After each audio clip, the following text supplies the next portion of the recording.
विधानसभा की चुनाव जो है 2025 में होने का है।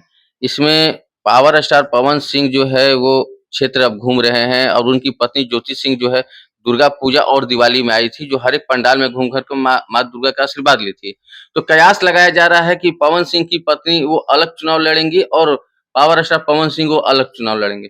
कयास लगा रहा है कि जन स्वराज पार्टी में पवन सिंह या उनकी पत्नी जो है वो जन स्वराज पार्टी बिहार में जो कोशिश में लगी हुई है कि एक बार और बिहार को भरमावें। हाल ही में उपचुनाव चल रहे हैं, जो कि भाजपा के बाहुबली के नेता सुनील पांडे के बेटा को भाजपा से चुनाव लड़ रहे हैं। एक अपराधी पृष्ठभूमि के पिता के पुत्र को टिकट मिला है, जिस पर भाजपा के अंदर भी विरोध है। जन स्वराज भी अपना तीसरा कोण बनाने की कोशिश में है, लेकिन उसकी कहीं चर्चा नहीं है। भारतीय जनता पार्टी का सदस्य बनने के लिए 8800002024 पर मिस्ड कॉल करें। निवेदक भारतीय जनता पार्टी बिहार। नमस्कार, आप देख रहे हैं देशवा न्यूज। अभी इस वक्त हम मौजूद हैं काराकाट लोकसभा क्षेत्र में और हमारे साथ जो मौजूद हैं ये काराकाट लोकसभा क्षेत्र से जीते हुए प्रत्याशी राजा राम सिंह कुशवाहा। हम इनसे बात करेंगे। पहले तो छठ की बहुत बहुत बधाई। आपके चैनल के माध्यम से सभी काराकाट के वासियों को, देशवासियों को छठ की शुभकामना। हाल ही में उपचुनाव चल रहे हैं, जो कि भाजपा के बाहुबली के नेता सुनील पांडे के बेटा को भाजपा से चुनाव लड़ रहे हैं। वही आपको महागठबंधन सीपीआई से जो है राजू यादव हैं, जन स्वराज से जो है जो नई पार्टी जन स्वराज बनी है उससे जो किरण देवी है, किस तरह से देख रहे हैं? सीपीआई-एमएल हमारी पार्टी के कैंडिडेट वहाँ हैं और इंडिया गठबंधन का पूरा समर्थन इनके पीछे है। तो जो लड़ाई चल रही है देश में, मैं समझता हूँ कि इस काराकाट की जनता की तरफ से यह कहना चाहता हूँ, यही लड़ाई आज तरारी में भी है, वो धारावाहिकता है उसकी। इसलिए इस उपचुनाव में भी भाजपा को शिकस्त देना जरूरी है। 2 एक्स्ट्रा पॉइंट जुड़ गया है कि एक अपराधी पृष्ठभूमि के पिता के पुत्र को टिकट मिला है, जिस पर भाजपा के अंदर भी विरोध है।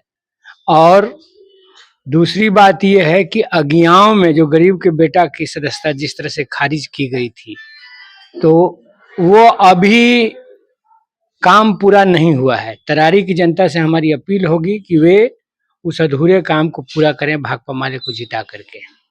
और आने वाले दिनों में, चूंकि ये चुनाव महत्वपूर्ण है, उपचुनाव, क्योंकि इसकी छाप 25 पर पड़ने वाली है, तो 25 में निश्चित रूप से हम प्रदेश में एक रोजगार लाने वाली सरकार, विकास लाने वाली सरकार, गरीबों को सामाजिक न्याय देने वाली सरकार लाना चाहेंगे।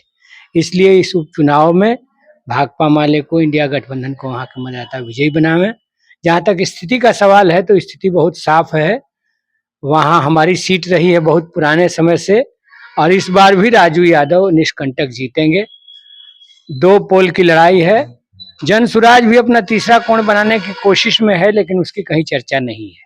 भाजपा तो दावा कर रही है उसी पे कि सुनील पांडे के जो बेटे हैं वो ही जीतेंगे, जो महागठबंधन के वो नहीं जीतेंगे। सुनील पांडे के बारे में सब लोग जानते हैं कि वे डर पैदा करके माहौल में एक सामंती अहंकार का विष घोलते हुए, गरीबों को दबाते हुए चुनाव को जीतना चाहते हैं।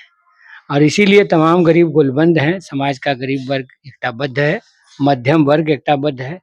क्योंकि लड़ाई केवल सुनील पांडे या उसके लड़के तक सीमित नहीं है। लड़ाई देश में दो दिशाओं की चल रही है। एक तरफ सब कुछ का निजीकरण करके, महंगाई बढ़ा करके, रोजगार छीन करके नई व्यवस्था बनाने की लड़ाई है, और दूसरी तरफ रोजगार मूलक खेती का विकास हो, सिंचाई की व्यवस्था हो, महंगाई कम हो, ये सोच वाली इंडिया गठबंधन की सरकार। तो ये 2 सोच की लड़ाई चल रही है। काराकाट लोकसभा क्षेत्र में डेहरी ऑन सोन है, जो जिला बनाने की मांग किया जा रहा है। हमने पहले भी डेहरियंस को, डेहरी के वासियों को इसके लिए शुभकामना दी है। और मेरी हर आवाज, हर प्रयास उनके इस मांग के साथ है और इस पर हमने भी आवाज उठाई है। आपके चैनल के माध्यम से भी हम कहना चाहते हैं कि हमारे लोकसभा क्षेत्र में डिहरी और दाऊदनगर दोनों जगह से जिला की मांग उठी है और दोनों के समर्थन में हम खड़े हैं। वहाँ के जो लोग हैं, स्थानीय लोग हैं, उन लोगों का साफ तौर पर यह कहना है कि जब से राजा राम सिंह कुशवाहा यहाँ से जब विजयी हुए हैं उसके बाद भी क्षेत्र में नहीं घूम रहे हैं। मैं एक बार और कहूँ आपको, अब फिर आपको करेक्ट करूँ कि मेरा नाम राजा राम सिंह है, जी। इतना ही है, उसमें कुशवाहा अपनी तरफ से लगाने की कोशिश न करें। मेरा नाम राजा राम सिंह है और मैं लगातार क्षेत्र में घूम रहा हूँ, कल भी दौरा था, परसों भी दौरा था, लगातार दौरा ही दौरा है। इसलिए ऐसा नहीं है, आज भी अभी जाना है औरंगाबाद में, अभी एक ये मेले का उद्घाटन है, देव जाना है, सरकारी आमंत्रण है, उसमें भी जा रहे हैं। तो ऐसा नहीं है, अब दिक्कत यही है कि ये 2 जिले का क्षेत्र है। अब एक तरफ रहिए तो दूसरी तरफ लगता है कि नहीं आ रहे हैं, दूसरी तरफ रहिए तो तीसरी तरफ लगता है कि यहाँ पर नहीं है। तो 6 विधानसभा है, लेकिन लगातार हम दौरे पर हैं। एक अंतिम सवाल आपसे रहेगा कि विधानसभा की चुनाव जो है 2025 में होने का है। इसमें पावर स्टार पवन सिंह जो है वो क्षेत्र अब घूम रहे हैं और उनकी पत्नी ज्योति सिंह जो है दुर्गा पूजा और दिवाली में आई थी, जो हर एक पंडाल में घूम कर के माँ दुर्गा का आशीर्वाद ली थी। तो कयास लगाया जा रहा है कि पवन सिंह की पत्नी वो अलग चुनाव लड़ेंगी और पावर स्टार पवन सिंह वो अलग चुनाव लड़ेंगे विधानसभा। अब ये उनका मसला है, इस पर हमें क्या टिप्पणी करना है। तो क्या लगता है कि अगर विधानसभा चुनाव अब लड़ेंगे तो विजयी होंगे?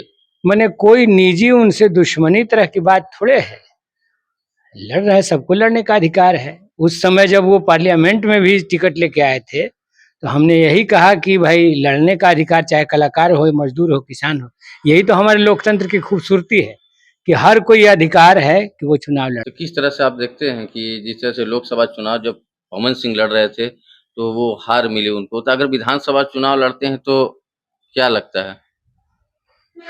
अब सवाल इसका है, लड़ाई देखिए पॉलिटिकल है, अब किस गठबंधन से आते हैं, कैसे आते हैं, बात इस पर डिपेंड करेगा। उनकी पॉलिटिक्स क्या है उसके आधार पर हम अपनी बात रखेंगे। कयास लगा रहा है कि जन स्वराज पार्टी में पवन सिंह या उनकी पत्नी जो है वो जन स्वराज पार्टी बिहार में जो कोशिश में लगी हुई है कि एक बार और बिहार को भरमावें, गरीबों के न्याय को हम विचलित करें, तो अब भाकपा माले इंडिया गठबंधन के साथ मजबूती से सरजमीन पर खड़ा हो गई है। अभी हमारी बदलो बिहार न्याय यात्रा पूरे बिहार में चली, तो इसलिए अब जन स्वराज को आगे नहीं बढ़ना है। बिहार के गरीबों ने, मजदूर किसानों ने एक बिल्कुल नया विकल्प इंडिया गठबंधन के नेतृत्व में बनाने का ठान लिया है। इसमें भरमाने की, भटकाने की कोई कोशिश और साजिश नहीं चलेगी। तो ये थे हमारे साथ काराकाट के जीते हुए प्रत्याशी राजा राम सिंह, और इन्होंने साफ तौर पर अपनी बात जो है विवादों में रखा और उन्होंने ये भी साफ तौर पर कहा कि जिस तरह से जो है तरारी में जो है उपचुनाव चल रहा है, इसमें जो है सीपीआई एमएल के जो चुनाव लड़ रहे हैं उनकी जीत होगी। देशवा न्यूज के लिए रोहतास से रुपेश कुमार।